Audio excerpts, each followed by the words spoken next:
दोस्तों मेरा नाम है अफ़ज़ल और आप देख रहे हैं हमारा चैनल अफ़ज़ल इस्लामिक चैनल। दोस्तों आज की इस वीडियो में हम बात करने वाले हैं भारत की जंग आज़ादी में मुसलमानों का क्या योगदान रहा और मुसलमानों ने कैसी कैसी कुर्बानियाँ दी, इसके बारे में हम जानने वाले हैं। वीडियो शुरू करने से पहले आपसे गुजारिश है, अगर आपने चैनल को सब्सक्राइब नहीं किया तो अभी सब्सक्राइब कर ले और बेल आइकन को दबा दें ताकि इसी तरह की वीडियोस आप लोगों तक पहुंचते रहे। दोस्तों जंग आज़ादी में हमारे देश के सभी जाति और धर्म के लोगों ने एक समान भूमिका निभाई थी, लेकिन कुछ लोग ऐसे हैं जिनके नाम इतिहास के पन्नों पर दर्ज है, लेकिन आज आम आवाम उन्हें भुला चुकी है। हम बात कर रहे हैं उन मुस्लिम नेताओं की जिन्होंने जंग आज़ादी में बढ़ चढ़ कर भागीदारी निभाई और देश के लिए अपनी कुर्बानी भी दी। हमारा देश वो सरजमीन है जहाँ हिंदू और मुसलमान में कभी भी भेद नहीं रहा। यहाँ हिंदू और मुसलमान दोनों ने मिलकर आज़ादी की जंग लड़ी। इतिहासकार बताते हैं कि हिंदू और मुसलमान दोनों ने सदैव एक दूसरे के साथ तालमेल बनाते हुए देश की आज़ादी के साथ एकता और अखंडता के लिए बलिदान दिया है।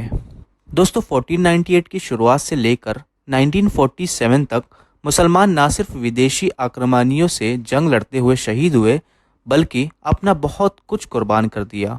वो फतवा राष्ट्र प्रेम का मौलाना हुसैन अहमद मदनी ने अंग्रेज़ी हुकूमत के खिलाफ फतवा दिया था कि अंग्रेज़ों की फ़ौज में भर्ती होना हराम है। अंग्रेज़ी हुकूमत ने मौलाना के खिलाफ मुकदमा दायर कर दिया था। सुनवाई के दौरान अंग्रेज़ जज ने पूछा, क्या आपने यह फतवा दिया है कि अंग्रेज़ी फ़ौज में भर्ती होना हराम है? मौलाना ने बेखौफ होकर जवाब दिया था, हाँ फतवा दिया है, और सुनो यही फतवा मैं अभी भी इस अदालत में दे रहा हूँ, और याद रखो मैं आगे भी ज़िंदगी भर यही फतवा देता रहूँगा। इस पर जज ने कहा, मौलाना क्या इसका अंजाम तुम जानते हो? तुम्हें सख्त सज़ा होगी। अंग्रेज़ जज की बात का जवाब देते हुए मौलाना कहते हैं कि फ़तवा देना मेरा काम है और सज़ा देना तेरा काम है, तू सज़ा दे दे। मौलाना की बात सुनकर जज बहुत ही गुस्सा हुआ और कहा कि इसकी सज़ा फांसी ही है।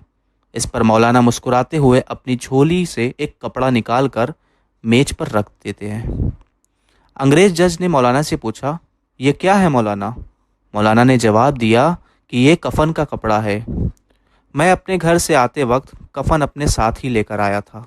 आगे जज कहते हैं, कफन का कपड़ा तो तुम्हें यहाँ से भी मिल जाता। इस पर मौलाना का जवाब दिल जीत लेता है। उन्होंने कहा कि जिस अंग्रेज की सारी उम्र मुखालिफत की, उसका कफन पहनकर कब्र में जाना मेरे ज़मीर को बिल्कुल भी गवारा नहीं। गौरतलब है कि मौलाना हुसैन अहमद मदनी के फतवे और इस घटना के असर में हज़ारों लोग फ़ौज की नौकरी छोड़कर जंग आज़ादी में शामिल हो गए थे। दोस्तों इसी तरह शाह अब्दुल अज़ीज़ का अंग्रेज़ों के खिलाफ एक फतवा है। 1772 में शाह अब्दुल अज़ीज़ ने भी अंग्रेज़ों के खिलाफ जिहाद का फतवा दिया। हमारे देश का इतिहास 1857 की मंगल पांडे की क्रांति की आज़ादी की पहले क्रांति माना जाता है, जबकि सच्चाई तो यह है कि शाह अब्दुल अज़ीज़ ने 85 साल पहले ही हिंदुस्तानियों के दिलों में आज़ादी की क्रांति की लौ जलाई थी। इस जिहाद के ज़रिए ही उन्होंने कहा कि अंग्रेज़ों को हमारे देश से निकालो और आज़ादी हासिल करो। ये शाह अब्दुल अज़ीज़ के फतवे का ही नतीजा था कि मुसलमानों के अंदर एक शऊर पैदा होना शुरू हुआ कि अंग्रेज़ लोग सिर्फ अपनी तिजारत ही नहीं चमकाना चाहते, बल्कि अपनी तहजीब को भी भारत पर ठूंसना चाहते हैं। हैदर अली और टीपू सुल्तान की बहादुरी के बारे में आपने सुना होगा। हैदर अली और बाद में उनके बेटे टीपू सुल्तान ने ही ब्रिटिश ईस्ट इंडिया कंपनी के खतरे को समझा और उसका विरोध किया।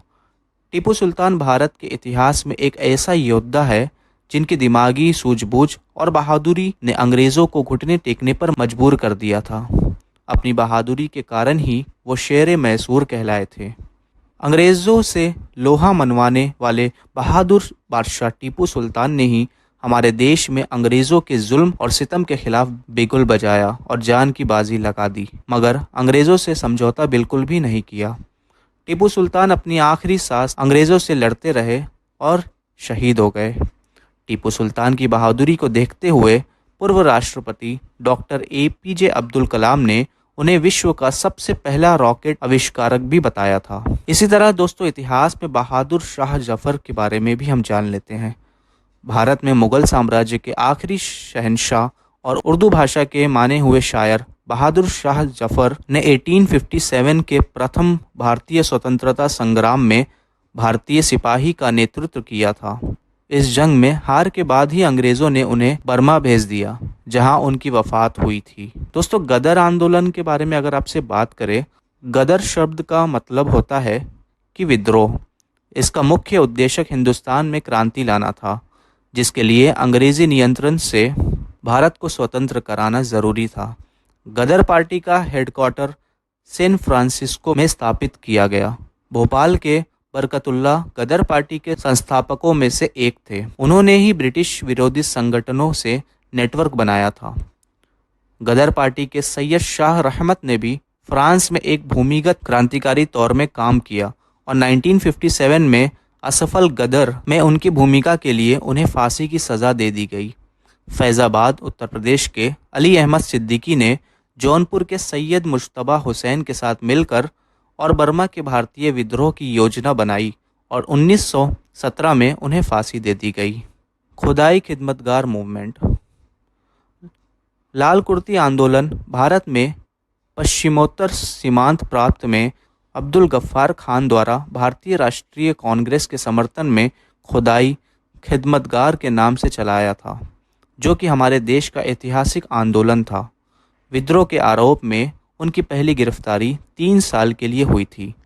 उसके बाद उन्होंने कई यातनाएं झेली और जेल से बाहर आकर उन्होंने पठानों को राष्ट्रीय आंदोलन से जोड़ने के लिए खुदाई खिदमतगार नामक संस्था की स्थापना की और अपने आंदोलनों को और भी तेज कर दिया। अलीगढ़ आंदोलन। सर सैयद अहमद खान के नाम से हम सभी वाकिफ़ हैं। उन्होंने अलीगढ़ मुस्लिम आंदोलन का नेतृत्व किया था। वे अपने सार्वजनिक जीवन के प्रारंभिक काल के राजभक्त होने के साथ साथ कट्टर राष्ट्रवादी भी थे। उन्होंने अपने जीवन में हमेशा हिंदू मुस्लिम एकता के विचारों का समर्थन किया है। 1884 ईस्वी में पंजाब ब्राह्मण के अवसर पर हिंदू मुस्लिम एकता पर बल देते हुए सर सैयद अहमद खान ने कहा था कि हमें हिंदू और मुसलमानों को एक मन एक प्राण हो जाना चाहिए और मिलजुल कर काम करना चाहिए। अगर हम एक हैं तभी एक दूसरे के लिए सहायक हो सकते हैं, यदि नहीं तो एक का दूसरे के विरुद्ध प्रभाव दोनों का पुनः पतन और विनाश कर देगा। इसी प्रकार के विचार से उन्होंने केंद्रीय व्यवस्थापिका सभा में भाषण देते समय व्यक्त किए थे। एक अन्य मौके पर उन्होंने कहा था कि हिंदू एवं मुस्लिम शब्द सिर्फ धार्मिक विभेद को व्यक्त करते हैं, परंतु दोनों एक ही राष्ट्र हिंदुस्तान के निवासी है। सर सैयद अहमद खां द्वारा संचालित अलीगढ़ आंदोलन में उनके साथ अन्य प्रमुख नेता भी थे, जैसे अल्ताफ़ हुसैन, चिराग अली, मौलाना शिबली, नोमानी और नज़ीर अहमद। ये तो सिर्फ चुनिंदा लोगों के नाम ही हमने आपको बताए हैं। सैकड़ों ऐसे मुसलमान थे जिन्होंने भारत की आज़ादी की लड़ाई में अपना सब कुछ कुर्बान कर दिया, देश को आज़ादी दिलाई। इतना ही नहीं, मुस्लिम महिलाओं में असगरी बेगम, बेगम हज़रत महल और बाई अम्मा और अरुणा असफ़ अली ने ब्रिटिश के खिलाफ स्वतंत्रता के संघर्ष में योगदान दिया है।